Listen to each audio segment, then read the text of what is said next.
Meu nome é Melanie Brooks, tenho 34 anos, e nunca pensei que teria que escolher entre meu filho gravemente ferido e a falta de moradia. Enquanto Tyler, de 7 anos, jazia inconsciente na UTI após o acidente, minha irmã Amanda entrou correndo com seu ultimato: o aluguel triplicaria para $6.800, ou eu sairia pela manhã. Aluguei aquele duplex dela por 3 anos sem problemas. Agora, com as contas médicas me esmagando, ela me emboscou no meu momento mais sombrio. Não discuti. Simplesmente coloquei a mão na bolsa e entreguei a ela um envelope preto. Quando ela abriu, seu rosto empalideceu. Antes de me aprofundar no que aconteceu em seguida, adoraria saber de onde você está assistindo hoje. Deixe sua localização nos comentários. Clique em curtir e inscreva-se para ouvir mais histórias sobre traição familiar e justiça inesperada. Agora, deixe-me levá-lo de volta para onde tudo começou. Amanda e eu nunca fomos o que se poderia chamar de próximas. Crescendo no subúrbio de Boston, éramos como a noite e o dia. Amanda, a criança de ouro, 2 anos mais velha que eu, e eu, a última. Pelo menos, era assim que me sentia. Embora compartilhamos o mesmo cabelo escuro e olhos azuis, era aí que nossas semelhanças terminavam. Desde o início, Amanda era o orgulho e a alegria dos nossos pais. Seus recitais de balé, concertos de piano e notas excelentes dominavam as conversas em família. Meus pais, Richard e Diane Brooks, nunca perdiam suas apresentações, torcendo alto na primeira fila. Meus jogos de softball? Eles apareciam para o último inning, se aparecessem, com meu pai olhando o relógio a cada poucos minutos. A Amanda é igualzinha a mim, meu pai se gabava para amigos e familiares. Ela tem um tino para os negócios. Enquanto isso, minha mãe corria para defendê-la quando os professores a chamavam por seu comportamento mandão ou quando os pais da vizinhança reclamavam de sua atitude arrogante. Eu era o oposto, quieta, artística e extremamente independente. Aos 14 anos, eu já trabalhava como babá para comprar meus próprios materiais de arte. Aos 16, já tinha economizado o suficiente de vários empregos para comprar meu primeiro carro, um Honda surrado no qual Amanda se recusava a ser vista. Meus pais interpretavam minha autossuficiência como indiferença, e não como necessidade. Porque você não pode ser mais como sua irmã, tornou-se o refrão da minha infância. O que eles não conseguiram ver foi que a confiança de Amanda se baseava na validação constante deles, enquanto a minha crescia por sobreviver sem ela. A faculdade marcou nossa primeira separação de verdade. Amanda frequentou a mesma universidade particular do nosso pai, uma universidade particular cara, onde se formou em administração, mas passava a maior parte do tempo socializando. Ganhei uma bolsa de estudos para a Escola de Design de Rhode Island, onde estudei design gráfico e trabalhei em 2 empregos para cobrir as despesas. Depois da formatura, nossos caminhos divergiram ainda mais. Mudei-me para Nova York, consegui um emprego em uma agência de design e construí uma reputação. Amanda voltou para casa, trabalhou na empresa do nosso pai e vivia sem pagar aluguel, enquanto reclamava do seu salário inicial de 6 dígitos. Então, nossos pais faleceram. Nosso pai, vítima de um ataque cardíaco repentino, e nossa mãe, vítima de câncer, apenas 8 meses depois. A morte deles revelou muito sobre sua situação financeira e, por extensão, suas prioridades.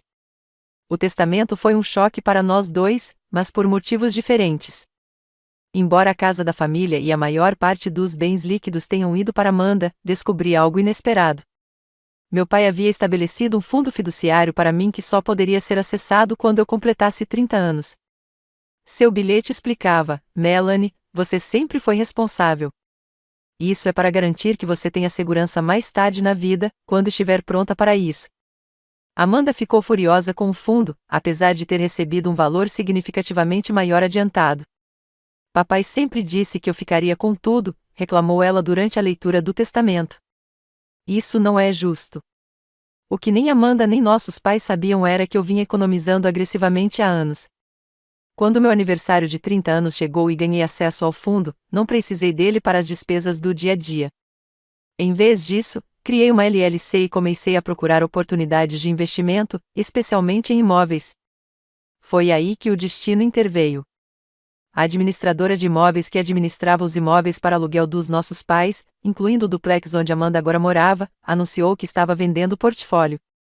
Amanda, que havia gastado grande parte de sua herança em férias de luxo e empreendimentos comerciais fracassados, não tinha condições de comprá-los. Por meio da minha LLC, a Horizon Investments, comprei todo o portfólio, incluindo o duplex. Ninguém me conectou com a Horizon. Usei meu advogado, Benjamin Urai, como rosto público. Amanda presumiu que os imóveis tinham sido vendidos para alguma corporação sem rosto, e eu não vi motivo para corrigi-la. Por que manter segredo? Eu conhecia minha irmã. Se ela descobrisse que eu era o dono dos prédios, esperaria tratamento especial. Pagamentos atrasados se tornariam favores familiares e o relacionamento profissional se desintegraria. Então, mantive a ilusão de que ela estava lidando com uma empresa de gestão, não com a irmã. Enquanto isso, minha vida pessoal tomou várias reviravoltas. Conheci Derek Mitchell em um evento beneficente em Manhattan.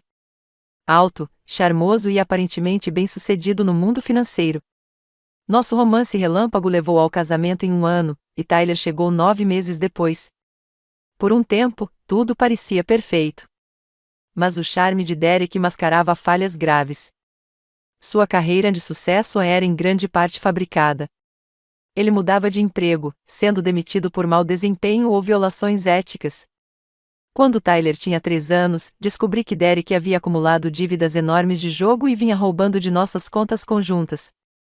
O divórcio foi feio, mas necessário. Derek lutou pela guarda, não porque quisesse ser pai, mas porque sabia que a pensão alimentícia viria da minha renda crescente. Quando o juiz me concedeu a guarda total, com direito a visitas supervisionadas, Derek parou de aparecer por completo. Sua última pensão alimentícia veio há 2 anos, antes de ele desaparecer em algum lugar da Flórida.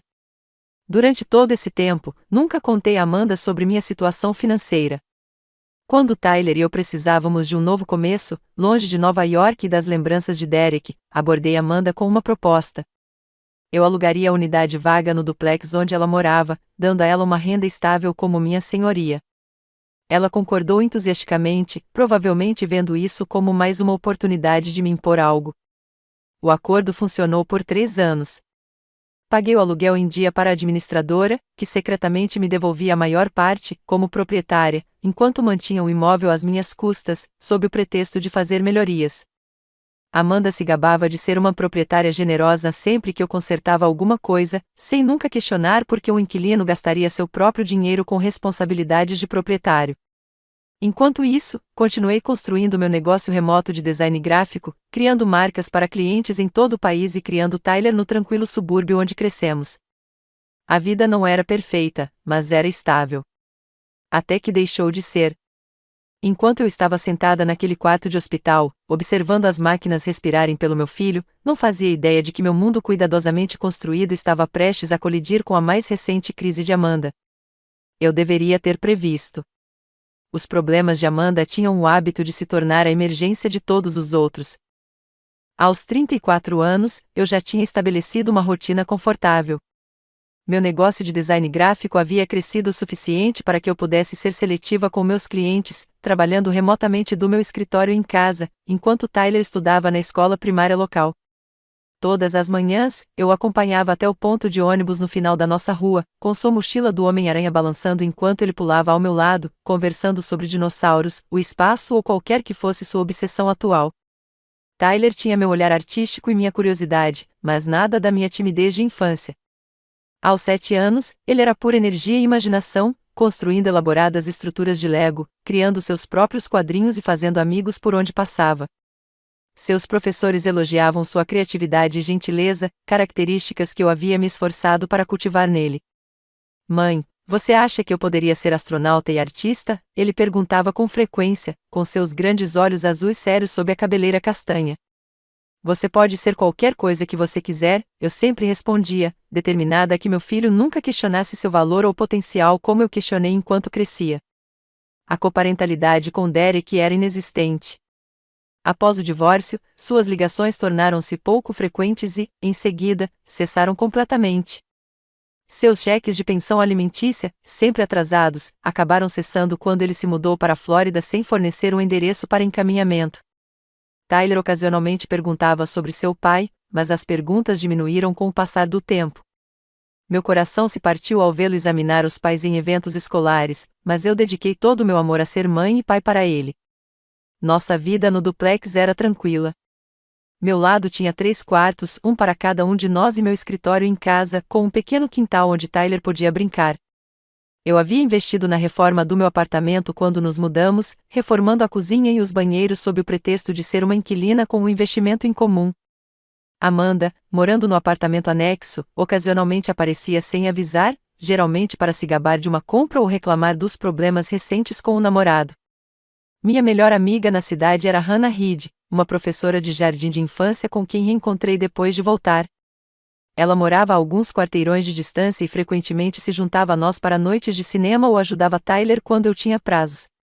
Nosso vizinho Marco Sullivan, um aposentado viúvo, tornou-se uma espécie de avô para Tyler, ensinando-o sobre jardinagem e conserto de bicicletas. Terça-feira, 14 de abril, começou como qualquer outro dia. Fiz panquecas de chocolate para o Tyler, uma tradição semanal, conferi a lição de casa dele e o acompanhei até o ponto de ônibus.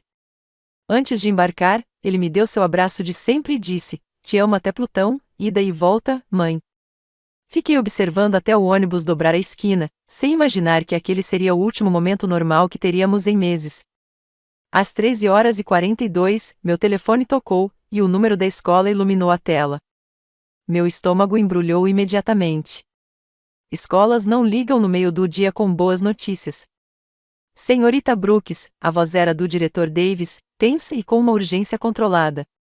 Houve um acidente durante o recreio. Tyler caiu da estrutura de escalada. Os paramédicos já estão aqui. O mundo virou de cabeça para baixo. Lembro-me de pegar minhas chaves e minha bolsa, sem me dar ao trabalho de desligar o computador ou trancar a porta da frente. Dirigi até a escola no piloto automático, com as mãos tremendo no volante, rezando para quem quisesse ouvir. Quando cheguei, uma ambulância já estava partindo, com as sirenes ligadas. O diretor Davis me interceptou no estacionamento. Estão levando ele para o Hospital Infantil de Boston. Ele bateu a cabeça. Ainda não recuperou a consciência. As horas seguintes se passaram em um borrão de terror. Seguindo a ambulância até o hospital, o caos controlado do pronto-socorro, os médicos fazendo perguntas que eu lutava para responder em meio ao pânico. Palavras como traumatismo crânioencefálico, pressão intracraniana e coma induzido ricochetearam em mim como granizo. O Dr. Raymond Wells, o neurologista pediátrico designado para o caso de Tyler, finalmente esclareceu tudo na sala de espera, com seus olhos gentis e sérios por trás de óculos de aro fino. Tyler sofreu um traumatismo craniano significativo, explicou ele gentilmente. Há um inchaço no cérebro, e o colocamos em coma induzido para dar tempo ao cérebro de se recuperar. Precisaremos realizar uma cirurgia para aliviar a pressão. Ele vai? Não consegui terminar a pergunta. As próximas 72 horas são cruciais, disse o Dr. Wells, pousando a mão firme no meu ombro. O Tyler é jovem e saudável, o que joga a favor dele. Mas quero ser sincero com você. Estamos diante de uma situação séria. Permitiram que eu visse antes da cirurgia. Meu menino vibrante e cheio de energia estava imóvel, com tubos e fios conectando-o a máquinas que apitavam e chiavam. Seu rostinho estava inchado e machucado, quase irreconhecível. Segurei sua mão inerte, fazendo promessas que não tinha certeza se conseguiria cumprir. Você vai ficar bem, meu bebê. A mamãe está aqui. Eu não vou a lugar nenhum. A cirurgia durou 4 horas. Hannah chegou na metade, me trazendo café e uma muda de roupa, sentando-se silenciosamente ao meu lado enquanto eu olhava para o relógio da sala de espera. Marcos ligava de hora em hora para saber das novidades. Até meus clientes, notificados pela minha resposta automática de e-mail configurada às pressas, enviaram mensagens de apoio. Após a cirurgia, o Dr. Wells relatou um otimismo cauteloso. Aliviamos a pressão com sucesso. Agora, aguardamos e monitoramos. A UTI se tornou meu novo lar. Eu dormia em uma poltrona reclinável ao lado da cama de Tyler, saindo apenas para tomar banho na sala de estar do hospital. Os dias se misturavam, marcados por trocas de plantão de enfermeiras e rondas médicas. As contas médicas começaram a chegar antes mesmo de Tyler se estabilizar, com o seguro cobrindo parte do dinheiro, mas deixando milhares de dólares em despesas extras que rapidamente esgotaram meu fundo de emergência. Durante todo esse tempo, Amanda estava notavelmente ausente. Deixei uma mensagem de voz para ela na noite do acidente, mas ela não respondeu, o que não é incomum quando as crises dos outros não a beneficiam diretamente. Eu estava focado demais em Tyler para ir atrás dela. No quinto dia, o estado de Tyler havia se estabilizado, mas permanecia crítico. Ele ainda não havia acordado, mas os médicos estavam reduzindo lentamente a sedação, na esperança de que ele apresentasse sinais de consciência. Eu conversava baixinho com ele, contando sobre um esquilo que vira no terreno do hospital, quando a porta da UTI se abriu. Amanda estava ali, com a bolsa de grife no braço, sem um fio de cabelo fora do lugar. Depois de quase uma semana com o sobrinho lutando pela vida, ela finalmente apareceu. Mas algo em sua expressão me dizia que aquela não era uma visita compassiva. Precisamos conversar, disse ela, mal olhando para a figura imóvel de Tyler, sobre a propriedade. O timing da Amanda não poderia ter sido pior. Eu estava acordada há quase 36 horas seguidas, saindo do lado do Tyler apenas para ir ao banheiro. Meu cabelo estava preso em um rabo de cavalo bagunçado, e eu estava usando a mesma calça de moletom da loja de souvenirs do hospital pelo segundo dia. Enquanto isso, Amanda parecia ter saído de uma reunião de negócios com seu blazer feito sob medida e brincos de pérola. Isso não pode esperar? Perguntei, com a voz rouca de exaustão. O estado do Tyler ainda é crítico. Amanda olhou para o corpo inconsciente do meu filho, sua expressão suavizando-se momentaneamente. Ele parece estável o suficiente. Ela se sentou na beirada da cadeira de visitas, colocando sua bolsa de grife cuidadosamente longe de qualquer equipamento hospitalar. Sinto muito pelo Tyler. Sério. Mas crianças são resilientes. Tenho certeza de que ele vai se recuperar. Sua desconsideração casual da condição de Tyler, que ameaçava a vida dele, me fez cerrar os dentes, mas eu já tinha aprendido há muito tempo que lidar com a insensibilidade de Amanda só a incentivava. E quanto à propriedade, perguntei, querendo acabar logo com o que quer que fosse para poder voltar minha atenção para Tyler. Amanda cruzou as pernas e alisou a saia. Bem, não tem um jeito fácil de dizer isso, mas vou precisar aumentar seu aluguel. Ela disse isso com o mesmo tom que alguém usaria para anunciar uma pequena mudança nos planos para o jantar. Eu a encarei. Agora? Quer discutir o aluguel enquanto Tyler estiver na UTI? É um momento infeliz, ela admitiu, dando de ombros. Mas negócios são negócios, Mel. De quanto ao aumento? Perguntei, embora algo em sua atitude me dissesse que eu não ia gostar da resposta. Amanda examinou sua manicure antes de me olhar nos olhos. Vou triplicar o valor. A partir do mês que vem, serão $6.800. O valor me atingiu como um golpe físico. Meu aluguel atual era de $2.200, já um pouco acima do valor de mercado, mas nunca reclamei, pois sabia para onde o dinheiro ia. $6.800 era completamente irracional, especialmente com as contas médicas crescentes. Isso é impossível, eu disse. O mercado é o que eu disser, interrompeu Amanda. É minha propriedade e eu preciso do dinheiro. Se você não puder pagar, precisa sair amanhã de manhã. Amanhã? Isso não é legal. A lei do inquilino exige. Não me importa o que é legal, ela retrucou, fazendo aspas no ar. Tenho despesas, Melanie. Despesas importantes que surgiram de repente. Observei o rosto da minha irmã, reconhecendo a tensão ao redor dos seus olhos, a leve contração na bochecha esquerda, sinais que eu já tinha visto antes, quando ela estava com problemas financeiros. O que você fez desta vez? Perguntei baixinho, sem querer perturbar Tyler ou alertar as enfermeiras sobre nossa conversa cada vez mais tensa. A compostura de Amanda vacilou um pouco. Nada. Bem, fiz alguns investimentos que não deram certo como planejado. Investimentos? Como o seu investimento no food truck do seu ex-namorado que desapareceu da noite para o dia, ou o seu investimento em criptomoeda que faliu? Suas bochechas coraram de raiva. Você se acha tão perfeita, não é? A pequena Melanie, que sempre fazia tudo certo. Bem, nem todos nós conseguimos ser tão chatos e responsáveis. A conversa estava tomando rumos diferentes, como costumava acontecer com Amanda. Respirei fundo e tentei uma abordagem diferente. Amanda, mesmo que eu quisesse pagar essa quantia, não posso. Olhe ao seu redor. Apontei para o quarto do hospital. As contas médicas do Tyler já estão na casa das dezenas de milhares. O plano de saúde não cobre tudo. Mal consigo me manter à tona. Por um instante, pensei ter visto um lampejo de empatia em seus olhos, mas ele desapareceu rapidamente.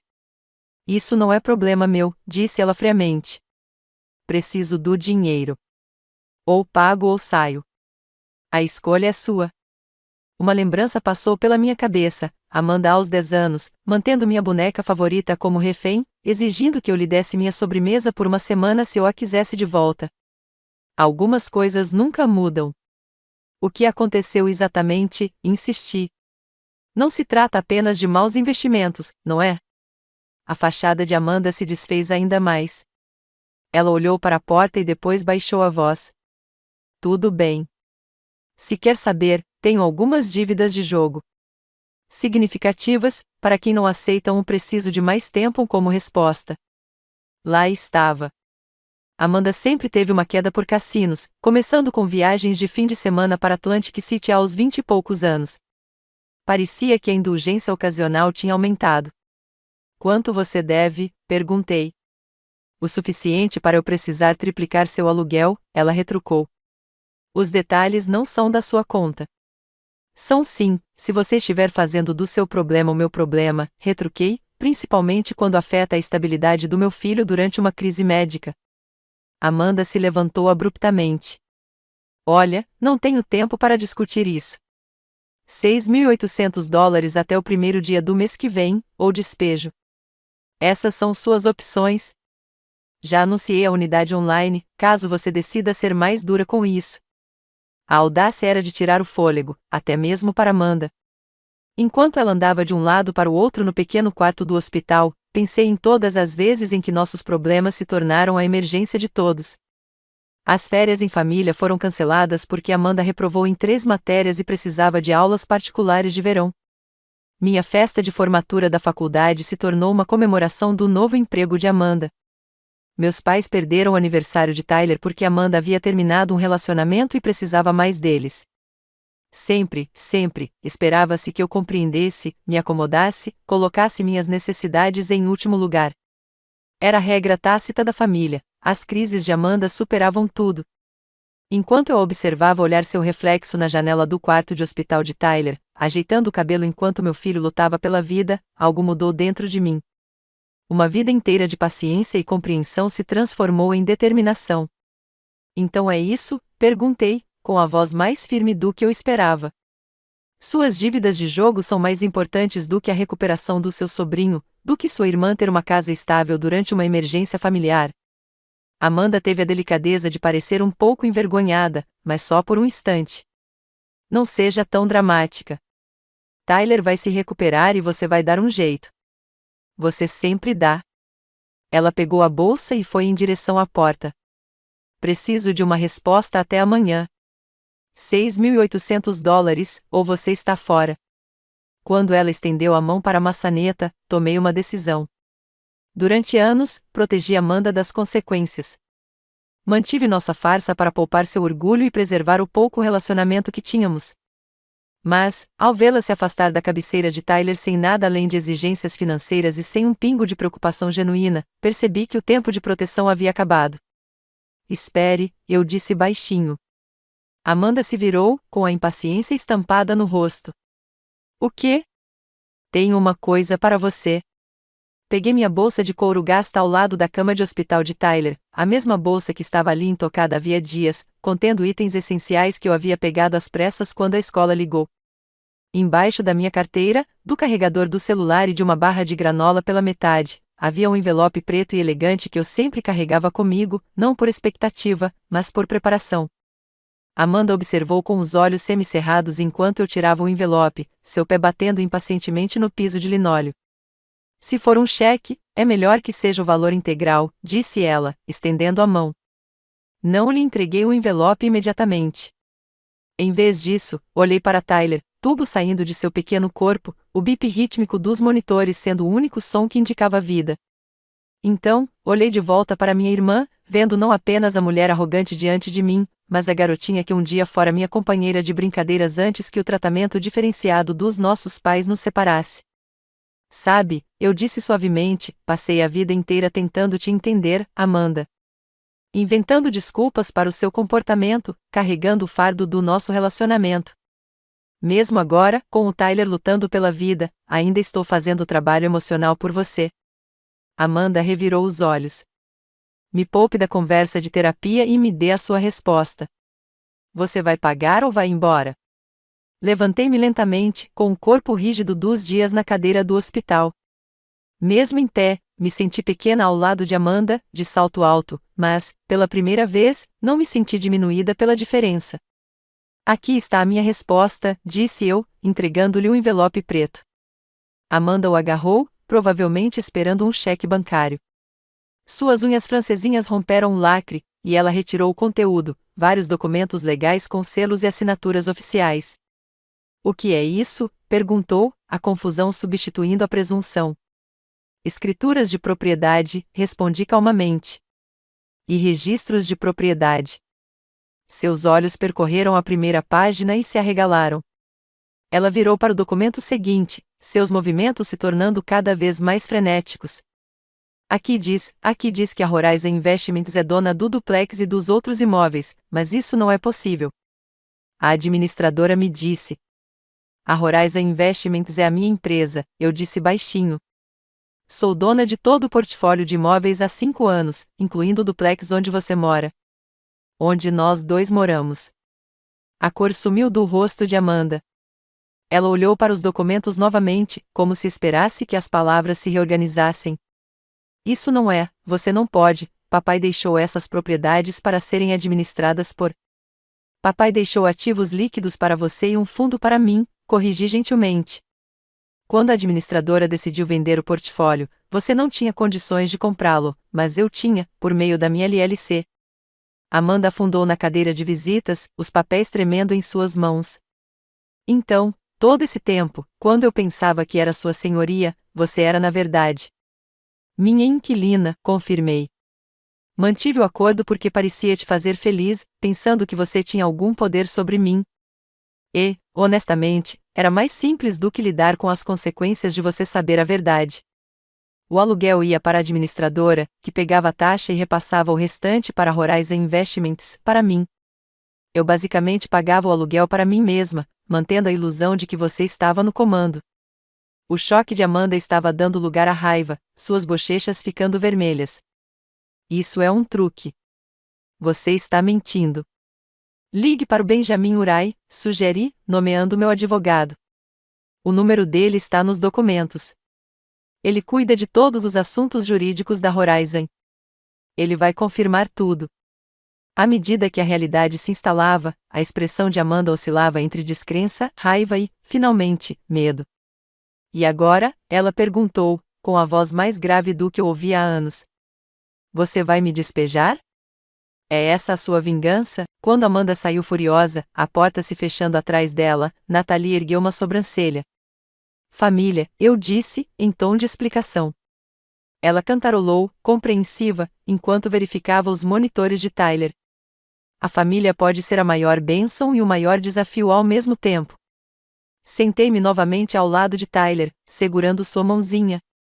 O confronto me deixou exausta, mas também estranhamente liberta. Pela primeira vez em nossas vidas adultas, Amanda e eu nos víamos com clareza, sem a distorção dos nossos papéis de infância.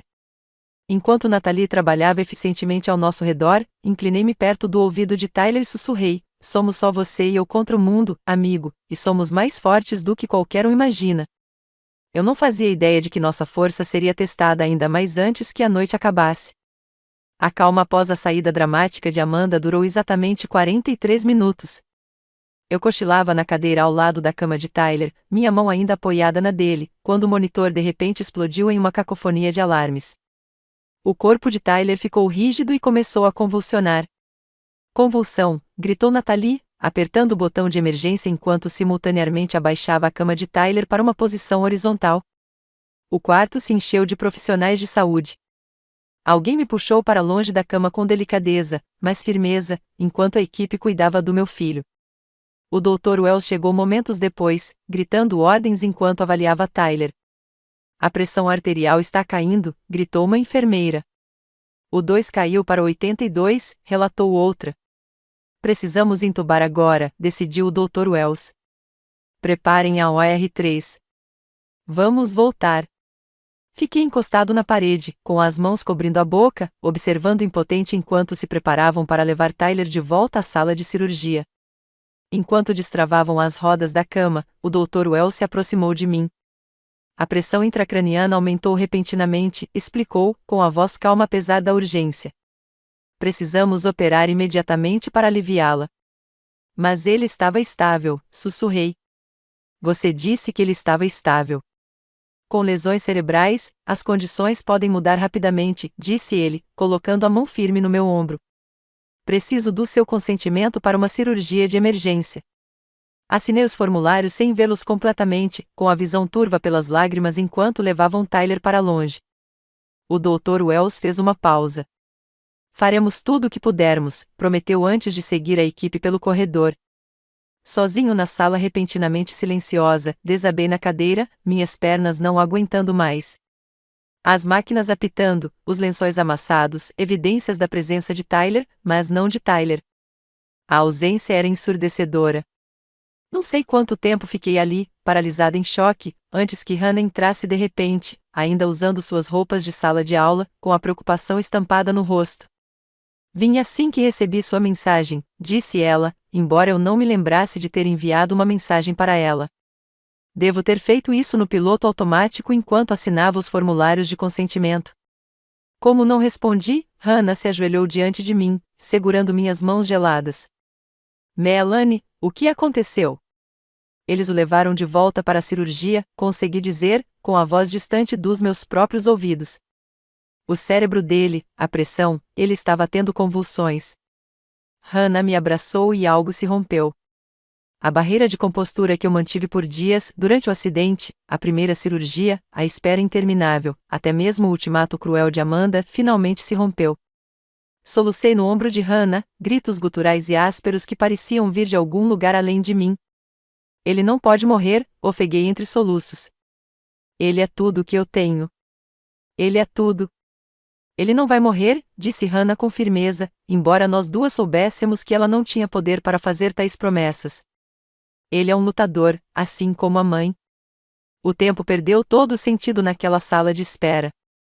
Hannah me levou até o andar cirúrgico, onde nos sentamos lado a lado em cadeiras de plástico desconfortáveis. Ela me trouxe água que eu não conseguia beber e comida que eu não conseguia comer. O relógio na parede parecia andar a meia velocidade, cada minuto se estendendo para a eternidade. 3 horas depois de esperar, deslumbrei Amanda no saguão do hospital através das portas de vidro da sala de espera. Ela conversava com um homem de terno, seu advogado mais recente, presumi. Quando me viu observando, virou-se rapidamente e seguiu em direção à saída. Mesmo agora, com Tyler lutando pela vida, suas prioridades eram claras. Uma estranha calma se apoderou de mim então. Se Tyler sobrevivesse, não, quando Tyler sobrevivesse, as coisas seriam diferentes. Chega de relacionamentos tóxicos condescendentes. Chega de priorizar a paz em detrimento da saúde. Chega de permitir que Tyler acreditasse que a maneira como Amanda nos tratava era normal ou aceitável. O Dr. Wells finalmente reapareceu após 4 horas e meia, ainda em seu uniforme cirúrgico, parecendo exausto, mas não derrotado, uma distinção que eu aprenderá a reconhecer nos rostos dos profissionais médicos. Conseguimos reduzir a pressão, disse ele, sentando-se ao meu lado. Tivemos que remover uma pequena parte do crânio para dar espaço ao inchaço. Parece dramático, mas é um procedimento padrão para esta situação. E insisti, precisando de uma conclusão.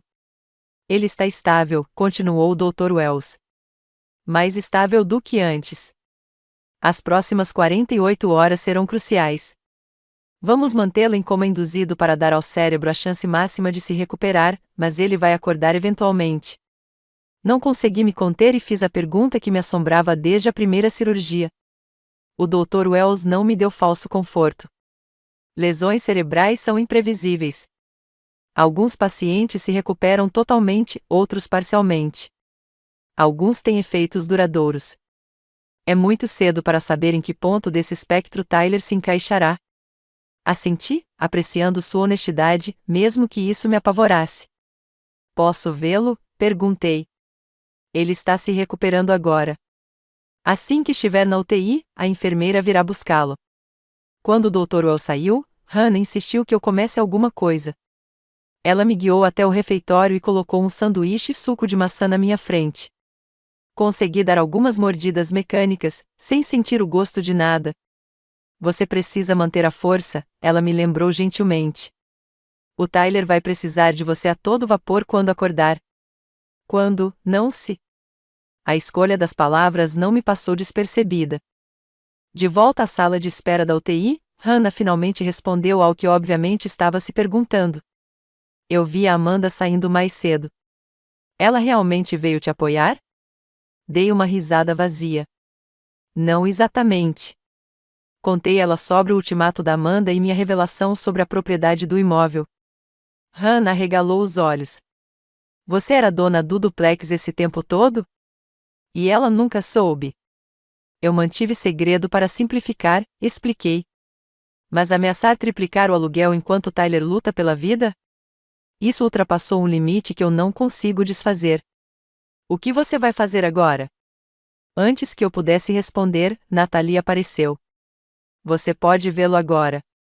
Tyler havia sido transferido para uma sala de UTI diferente, com ainda mais máquinas ao seu redor. Sua cabeça estava envolta em bandagens novas, seu rosto pálido contra os lençóis brancos. Apesar do aviso do Dr. Well sobre a remoção do crânio, a visão da cabeça deformada do meu filho sob as bandagens fez meus joelhos cederem. Natalie rapidamente me guiou até a cadeira ao lado da cama. O inchaço faz com que pareça pior do que é, ela me garantiu. Depois que o inchaço diminuir, você mal vai notar. Peguei a mão de Tyler, com cuidado para não atrapalhar o acesso intravenoso.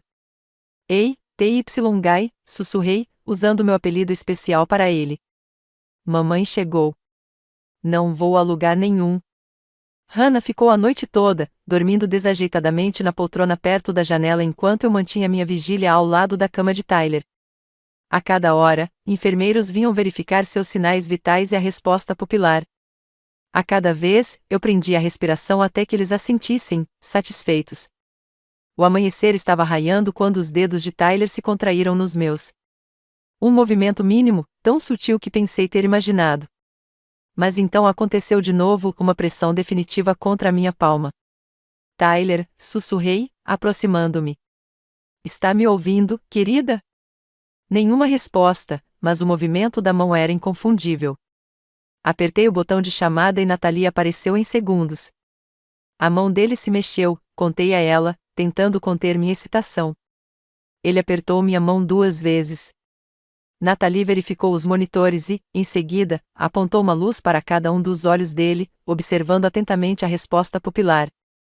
Bons reflexos, observou ela, com um pequeno sorriso se formando. O Dr. Wells vai querer saber disso. É um sinal positivo. O que isso significa? Perguntei, com a esperança lutando para superar a exaustão. Significa que o cérebro dele ainda está lá dentro, lutando, disse ela. E é exatamente isso que queremos ver.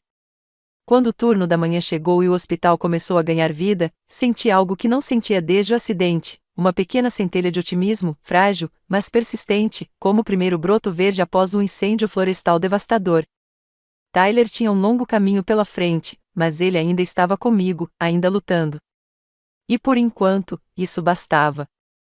As 48 horas críticas mencionadas pelo Dr. Wells passaram em meio a um turbilhão de monitoramento, ajustes de medicação e otimismo cauteloso. A pressão cerebral de Tyler permaneceu estável. Seus sinais vitais se fortaleceram e, no terceiro dia após a segunda cirurgia, a equipe médica começou a reduzir lentamente sua sedação. Vamos tirá-lo do coma gradualmente, explicou o Dr. Wells durante as rondas matinais. Não é como nos filmes, em que os pacientes simplesmente acordam de repente. É um processo que pode levar dias.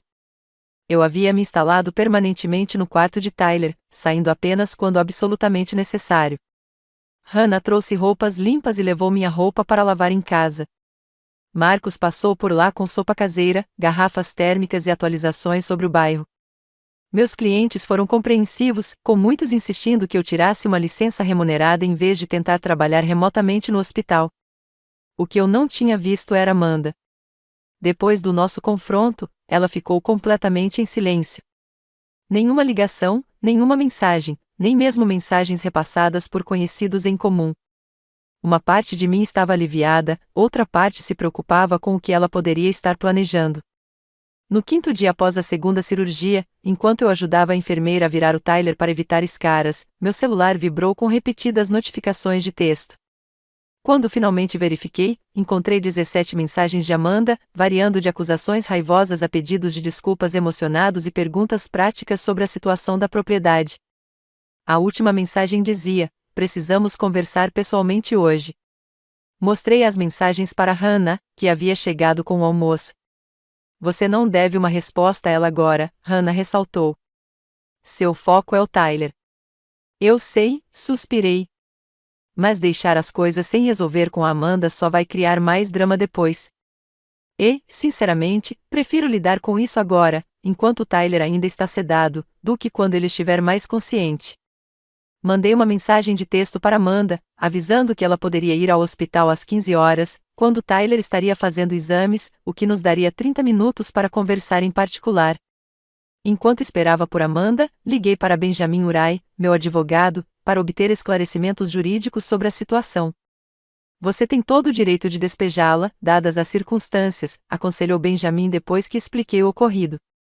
"Mas há um processo formal que precisaríamos seguir." "Eu não quero necessariamente despejá-la", admiti. "Só quero que ela entenda a realidade da nossa situação e se comporte de acordo." Nesse caso, eu recomendaria redigir um contrato formal de locação, algo que deveríamos ter feito anos atrás. Ele definiria claramente as expectativas, o valor do aluguel e as consequências em caso de violação. Você poderia preparar algo assim? Só para eu ter essa opção quando falar com ela. Claro, enviarei por e-mail em até 1 hora. Quando Amanda chegou, eu me sentia preparada, embora não totalmente preparada emocionalmente. Nos encontramos na pequena sala de consulta familiar do hospital, um espaço projetado para conversas difíceis, com suas cores suaves e uma caixa de lenços de papel em destaque na mesa central. Amanda parecia diferente e discreta, com maquiagem mínima e roupas casuais, em vez de sua aparência refinada de sempre. Ela sentou-se à minha frente, mexendo na alça da bolsa. "Como está o Tyler?", perguntou, surpreendendo-me ao demonstrar preocupação por ele. "Estável", respondi cautelosamente. "Eles estão tirando da sedação gradualmente. Os médicos estão cautelosamente otimistas." Ela sentiu, parecendo genuinamente aliviada. "Ótimo. Isso é muito bom." Um silêncio constrangedor se instalou entre nós. Pela primeira vez, não me apressei em preenchê-lo, esperando que Amanda declarasse seu propósito.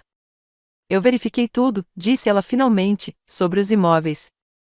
Falei com Benjamin Urai." "Você realmente é dono de todos eles?" "Sim." "Por que você não me contou?"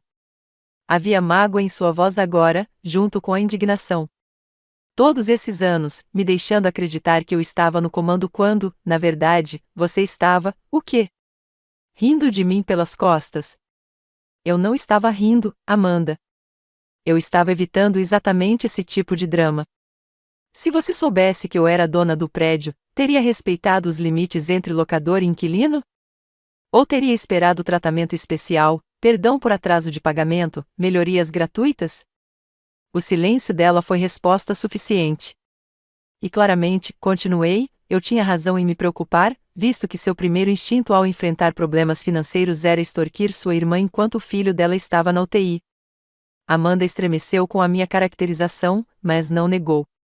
"Eu estava desesperada", disse ela baixinho. "As pessoas a quem devo dinheiro não são pacientes." "Agiotas?", perguntei, com o estômago embrulhado. "Agiotas não", ela interrompeu. "Só credores privados que não fazem muitas perguntas. Os juros aumentam rápido." Belisquei a ponta do nariz, lutando contra uma dor de cabeça de estresse. "Quanto você deve?" Cerca de $40.000, admitiu ela, olhando para as mãos. A quantia era substancial, mas não catastrófica, certamente não valia a pena destruir nosso relacionamento ou ameaçar a estabilidade do sobrinho. Por que você simplesmente não pediu ajuda? Perguntei, direto e honesto. Amanda deu uma risada amarga. Pedir esmola para minha irmãzinha? A irmã que sempre fez tudo certo, que tem uma carreira de sucesso, o filho perfeito e, aparentemente, um império imobiliário? Não, obrigada. A antiga Amanda estava ressurgindo, defensiva, orgulhosa, incapaz de admitir vulnerabilidade sem envolvê-la em farpas. Orgulho é caro, observei. Quase te custou a moradia e o que sobrou do nosso relacionamento. Ela desviou o olhar, piscando rapidamente. Então, o que acontece agora? Você vai me despejar? Enfiei a mão na bolsa e tirei os documentos que Benjamin havia enviado por e-mail, que eu havia impresso na enfermaria. Este é um contrato formal de locação, expliquei, deslizando-o sobre a mesa. Prazo de 1 ano, aluguel mensal de $2.200, o valor justo de mercado, com vencimento no primeiro dia de cada mês. Multas por atraso se aplicam após o dia 5. Sem exceções especiais ou descontos familiares, mas também sem aumentos arbitrários. Amanda folheou as páginas, surpresa evidente no rosto. Você ainda está disposta a me alugar depois de tudo? Você é tia do Tyler. Apesar das nossas diferenças, vocês são da família. Não quero atrapalhar sua situação de moradia se encontrarmos uma solução que funcione para todos. Ela me observou, a desconfiança dando lugar a um alívio cauteloso. Qual é o problema? Sem problema, apenas limites. Este é um acordo comercial, não emocional. Você paga o aluguel em dia, respeita o imóvel e mantemos uma relação profissional entre locador e inquilino. E a minha situação de dívida, pensei bastante. Não vou pagar por você. Isso só permitiria que o mesmo comportamento se repetisse. Mas tenho uma proposta. Descrevi minha oferta. Eu emprestaria o dinheiro para ela pagar suas dívidas com juros altos, mas ela me pagaria por meio de um plano de pagamento estruturado com juros razoáveis, garantido por um acordo judicial. Além disso, ela precisaria frequentar aconselhamento financeiro e grupos de apoio para viciados em jogos de azar. Isso é justo mesmo, admitiu Amanda após ouvir os termos. Mais do que justo, considerando o que eu fiz. Não se trata de punição, Amanda. Trata-se de quebrar padrões destrutivos. Antes que ela pudesse responder, meu celular vibrou com uma mensagem da Natalie. O Tyler abriu os olhos durante os testes de reflexo. O médico disse para vir agora. Levantei-me abruptamente. Preciso ir. O Tyler está mostrando sinais de consciência. Amanda também se levantou, com a incerteza estampada no rosto. Posso, tudo bem se eu for também, para vê-lo? O pedido me surpreendeu. Em todos os dias desde o acidente, Amanda havia demonstrado interesse mínimo pela condição de Tyler. Mas a vulnerabilidade em sua expressão parecia genuína. Tudo bem, concordei. Mas se for demais para ele, ou se a equipe médica se opuser, você precisará ir embora imediatamente. Corremos de volta para a UTI, onde o Dr. Wells e 2 enfermeiras estavam reunidos ao redor da cama de Tyler. Ao entrarmos, vi o que havia motivado a mensagem urgente. Os olhos de Tyler estavam de fato abertos, embora desfocados, piscando lentamente contra a luz do quarto. Tyler, dizia o Dr. Wells, consegue me ouvir?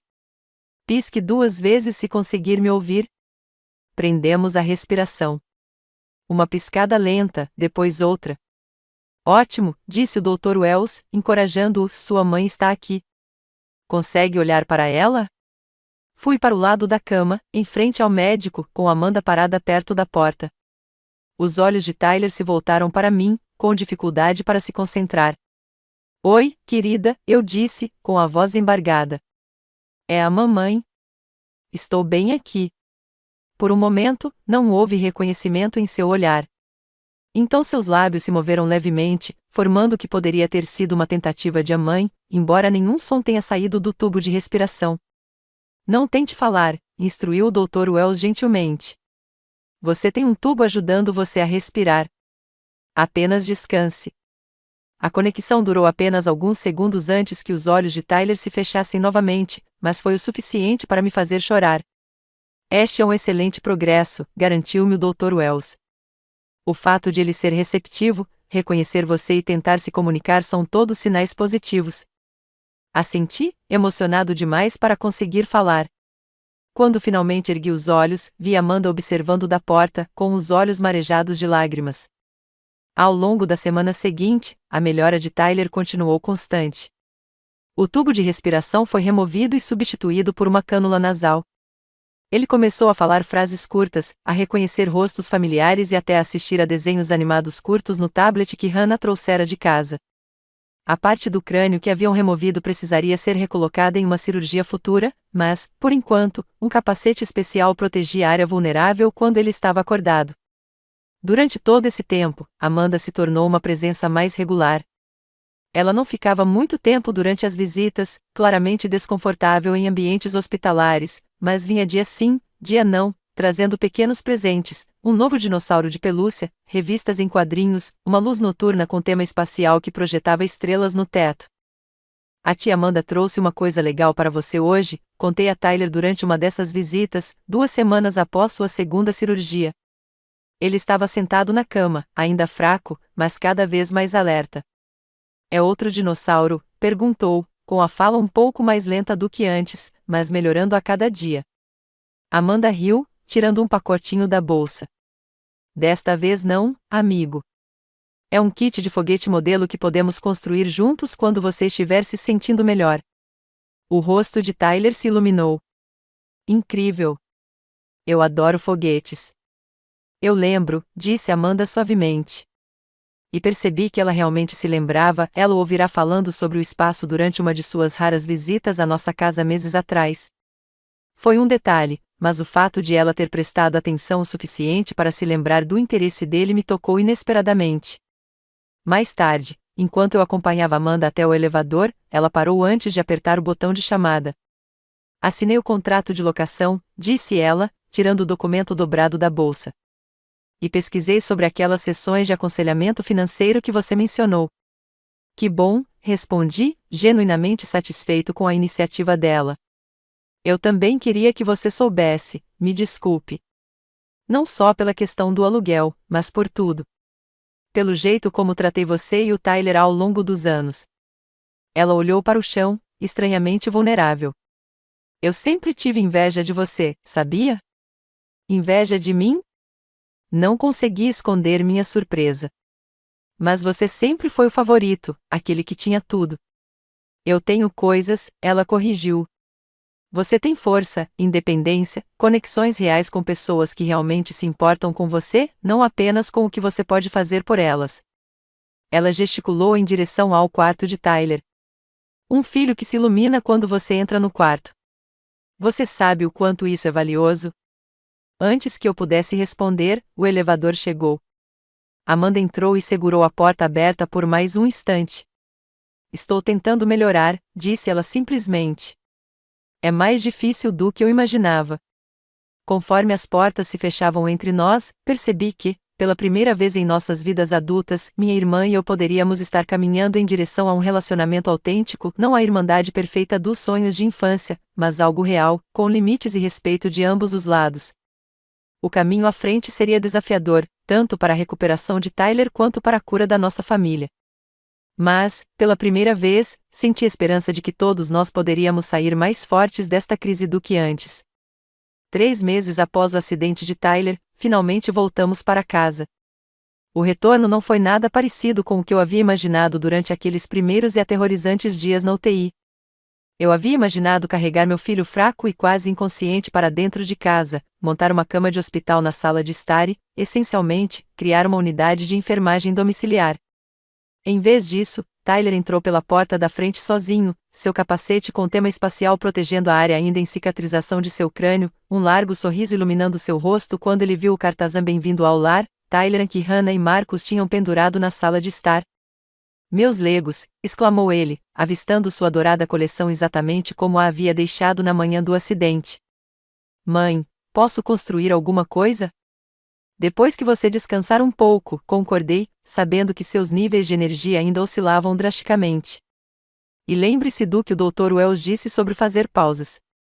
A recuperação de Tyler foi notável, mas não isenta de desafios.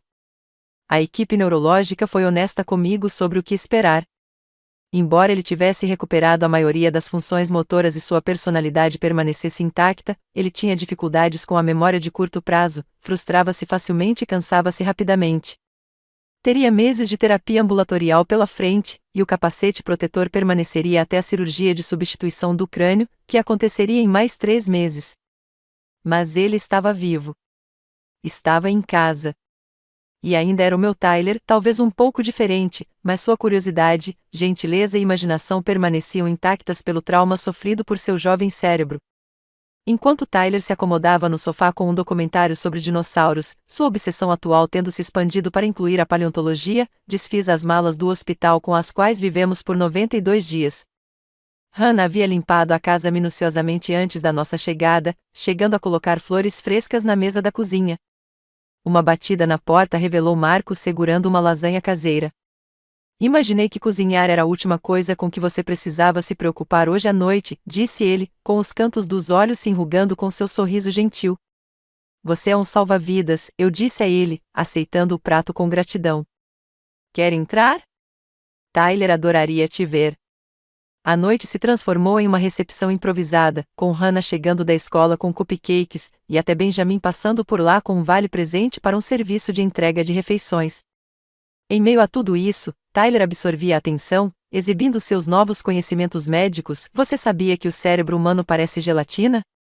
E colecionando promessas de passeios futuros assim que recuperasse as forças. Amanda estava notavelmente ausente, embora tenha enviado uma mensagem antes: espero que o baile corra bem. Passo por aqui amanhã. Não quero sobrecarregar até no primeiro dia de volta. A consideração me surpreendeu, uma das muitas pequenas mudanças que observei na minha irmã nos últimos meses. Ela vinha cumprindo rigorosamente o nosso novo contrato de locação, pagando o aluguel em dia e até ajudando com a manutenção do duplex sem que ninguém pedisse.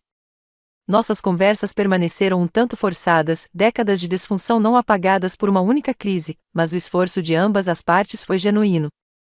Depois que todos foram embora e Tyler estava aconchegado em sua própria cama pela primeira vez em meses, cercado por seus bichinhos de pelúcia favoritos, com a luz noturna projetando estrelas no teto, finalmente me permiti respirar de verdade. Sentada à mesa da cozinha com uma xícara de chá, peguei o diário que havia começado a escrever durante a hospitalização de Tyler e abri uma nova página para registrar este dia marcante. Na manhã seguinte, acordei e encontrei Tyler já acordado, arrumando cuidadosamente suas peças de Lego no chão da sala. E aí, amigo, eu disse, ajoelhando-me ao lado dele. Você deveria ter me acordado se precisava de ajuda. Eu não precisava de ajuda, ele respondeu, com a concentração evidente enquanto conectava 2 peças difíceis. E você estava dormindo tão bem. Seu pequeno gesto de consideração me deu um nó na garganta. Ao longo de sua recuperação, Tyler demonstrou uma empatia extraordinária, frequentemente perguntando como eu estava me sentindo ou insistindo para que eu fizesse pausas em sua cabeceira. A aprovação amadureceu de maneiras tão comoventes quanto belas de se testemunhar. Nossa nova rotina se estabeleceu rapidamente. Manhãs para medicação, café da manhã e atividades leves. Tardes para consultas de terapia, fisioterapia às segundas e quartas, terapia cognitiva às terças e quintas, com as sextas reservadas para descanso. Eu havia combinado de continuar trabalhando remotamente por tempo indeterminado, com meus clientes compreensivos e solidários com a nossa situação. Amanda chegou como prometido no dia seguinte ao nosso retorno, trazendo uma sacola de presentes contendo um modelo de sistema solar para pendurar no teto de Tyler. Isso é incrível, exclamou Tyler, examinando os planetas detalhados. Mãe, podemos pendurar hoje? Precisamos dos ganchos certos, expliquei. Talvez a tia Amanda possa nos ajudar a instalar neste fim de semana. Amanda pareceu surpresa com o convite, mas assentiu rapidamente. Eu adoraria. Depois que Tyler foi descansar em seu quarto, ainda se cansando facilmente das interações sociais, Amanda e eu nos sentamos à mesa da cozinha, um eco de muitas conversas desconfortáveis ao longo de nossas vidas. O lugar parece bom, disse ela, olhando ao redor. Imutável, quero dizer. Como se você nunca tivesse ido embora. Graças a Hannah e ao Marcos, agradeci. Eles deixaram tudo pronto para nós. Amanda sentiu, com um lampejo de algo parecido com inveja no rosto. Você tem bons amigos. Tenho sim, concordei, decidindo estender a mão. E família também. Você tem estado diferente desde que tudo aconteceu. No bom sentido. Amanda traçou um padrão na mesa com a ponta do dedo, evitando contato visual. A terapia financeira ajudou. E o outro grupo, o de apostas. Eu não queria ir no começo, mas tem sido esclarecedor. Que bom. Vendi minhas bolsas de grife, continuou ela, ainda sem olhar para cima. E algumas joias. Já paguei quase metade do que te devo. Isso me surpreendeu de verdade. A coleção de grife de Amanda era seu orgulho e alegria, muitas vezes comprada em detrimento de necessidades mais práticas. Isso é, nossa, Amanda, isso é um grande passo. Ela deu de ombros, finalmente encontrando meu olhar. São só coisas. Quando viu Tyler naquela cama de hospital, mudou alguma coisa. Me fez perceber o quão idiota era tudo aquilo, se importar tanto com coisas e status. Antes que eu pudesse responder, Tyler ligou do quarto, precisando de ajuda com a medicação. Quando voltei, Amanda já havia se recomposto, o momento de vulnerabilidade havia passado, mas não havia sido esquecido. O fim de semana trouxe outro marco, nosso primeiro jantar em família desde que Tyler voltou para casa. Amanda chegou pontualmente, me ajudando a preparar uma refeição simples, enquanto Tyler supervisionava de seu posto no balcão da cozinha, dando dicas de especialista sobre temperos para molhos de macarrão. Quando nos sentamos para comer, fiquei impressionada com o quão comum, porém extraordinário, o momento parecia. Meu filho, vivo e melhorando a cada dia. Minha irmã, fazendo esforços genuínos para mudar. Eu, mais forte e mais seguro dos meus limites do que nunca. Vou voltar para a escola quando estiver melhor, anunciou Tyler entre mordidas no pão de alho. E vou ser médico. Ou talvez um médico astronauta para emergências espaciais. Amanda sorriu. Parece perfeito para você, amigo. Você certamente tem experiência médica suficiente para começar. O Dr. Wells diz que meu cérebro é super interessante, informou Tyler, orgulhoso. Ele vai escrever um artigo sobre isso para a Faculdade de Medicina. Diário médico, corrigi gentilmente. E sim, sua recuperação tem sido impressionante. Os médicos aprenderam muito com você. Enquanto Tyler começava a explicar detalhadamente sua próxima cirurgia de substituição do crânio, com efeitos sonoros que fizeram Amanda estremecer, senti uma profunda gratidão me invadir. Não apenas pela sobrevivência e recuperação de Tyler, mas pelos presentes inesperados que surgiram da nossa crise, um novo entendimento com minha irmã, uma apreciação mais profunda pela minha rede de apoio e uma confiança inabalável na minha própria força. 6 meses após o acidente, a vida havia encontrado um novo normal. Tyler retornou à escola em meio período, com o crânio reconstruído com sucesso, embora ainda frequentasse sessões de terapia e se cansasse com mais facilidade do que antes. Seus professores desenvolveram um currículo adaptado para atender às suas necessidades e, ao mesmo tempo, desafiar sua mente aguçada. Amanda e eu tínhamos estabelecido um relacionamento que, embora não fosse perfeito, era mais honesto do que nunca. Ela pagava o aluguel em dia, frequentava grupos de apoio e até começou a ter aulas na faculdade comunitária, pequenos passos em direção a mais independência e responsabilidade. Quanto a mim, percebi que havia mudado de maneiras sutis e profundas. Não evitei mais o confronto a todo custo, tendo aprendido que limites não eram apenas importantes, mas essenciais.